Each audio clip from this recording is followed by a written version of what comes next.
One of the foundations of classical Christian education is that we read the great books.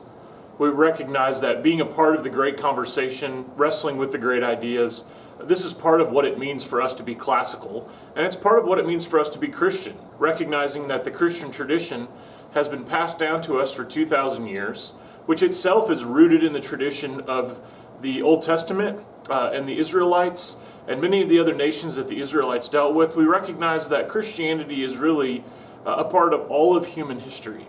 And so to read the great books is to enter into the Christian story, is to enter into the true story of the whole world.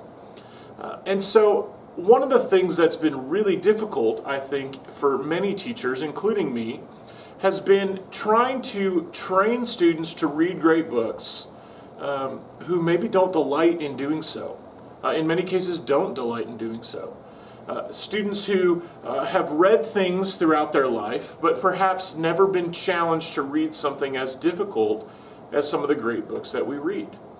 Now, at the same time, I think C.S. Lewis is right in his essay, which is called sometimes On the Reading of Old Books, that was written initially as an introduction to Athanasius's On the Incarnation. And Lewis suggests that great writers, precisely because they are great, are more understandable than their modern critics, scholars, and our contemporaries who write about such people. He uses an example of Plato, and he says Plato is far more accessible than any of the modern-day Platonists. And I agree with him. And so when we are approaching the great books, I've found it incredibly helpful to teach students to ask 4 questions. The first question that I always encourage students to ask is, what does it say? This is the question of observation. Anytime that we approach a great book, the first thing we want to do is to read it carefully and ask, what does it actually say? I found that many times my students have struggled in understanding a text because they're immediately trying to figure out how to apply it or to figure out what it means, and sometimes they miss the very basic things of what it has actually said. Perhaps they've misunderstood the meaning of a word, or they've supplied a word that they think is equivalent or synonymous with another word that, in fact, in the classical tradition is not. And so I ask them very carefully to read, and this is where we talk a lot about how to mark a book, teaching them to highlight, underline, make some kind of notation system that works for them. I encourage them to look up words that they do not know at this point, to write down questions that they have, to make observations, notes, insights in the margin of a book. In short, they need to be in conversation with the book and start raising those some questions about what's going on. But it starts with just carefully looking at what it actually says. From there, we actually can ask the question, what does it mean? This is where we want to identify some of those key words and phrases and see how they fit together. This is where the context, the author's context in which he was writing, the audience to which he or she was writing, the recognition of the context, the literary context within which this passage or larger book is being written.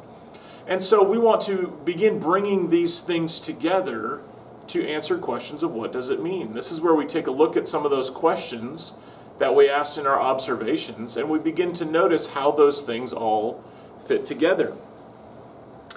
Many times what I ask my students to do as part of this process is to take something and summarize it in just one sentence. Sometimes we do that over a mere paragraph. Sometimes we do that over an entire chapter. Sometimes you may even ask them to do that near the end of a book on the entire book. Because what it forces them to do is to boil down all of the information that they're aware of and communicate that they understand the main point of the text. Now, of course, there's value in knowing all of the details as well.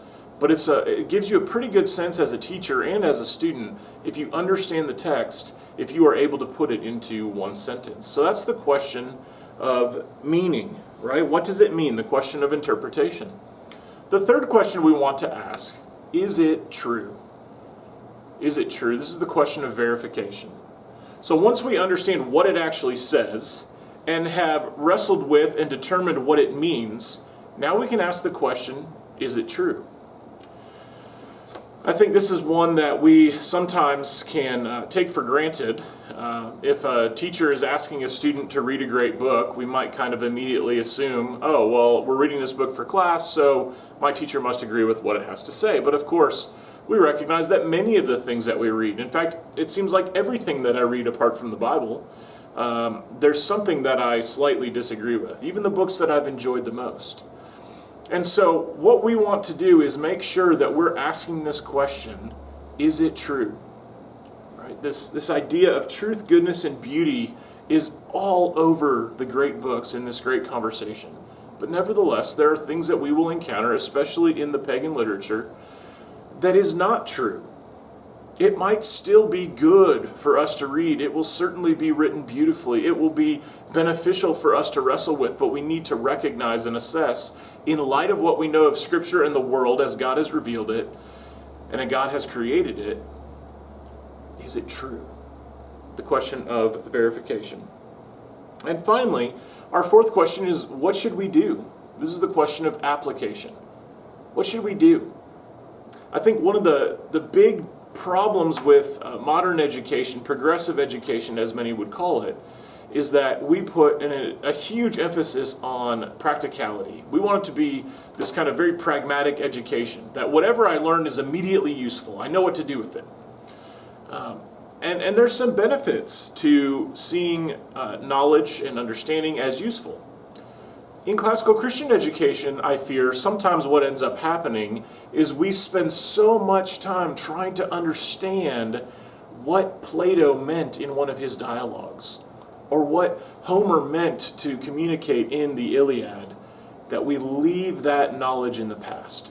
We become puffed up in knowledge in the great books, but we never understand how it's meant to transform us in the present.